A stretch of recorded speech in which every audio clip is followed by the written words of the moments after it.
this is a Celtic cross.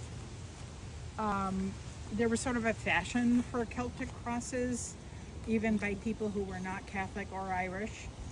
And this is the grave of Stewart Mitchell, who was a very interesting, he was a gay man, very out at his in his time. His favorite relative, Georgina, his lover, Richard David Cowan, who tragically committed suicide in 1939. And then over here, underneath my feet, unmarked, is like an old Harvard buddy of his. And I've actually been doing some intensive research on this kind of interesting social dynamic that went on among these guys.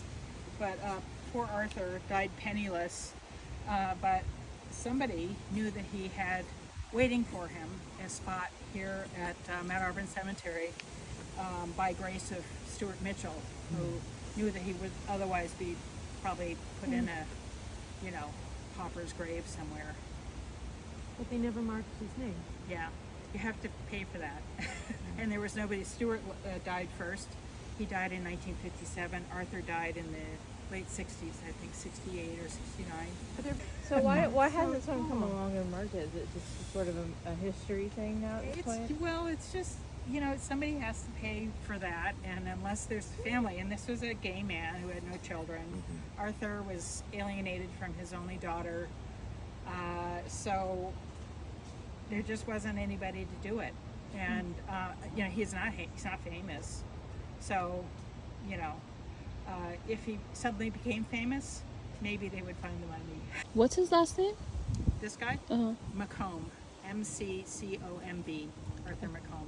He was an art historian. Yes, he was. I just remember when you said his name. Oh my God. He was a very, very popular one. We should raise funds for it. He was not famous, no. Oh my God.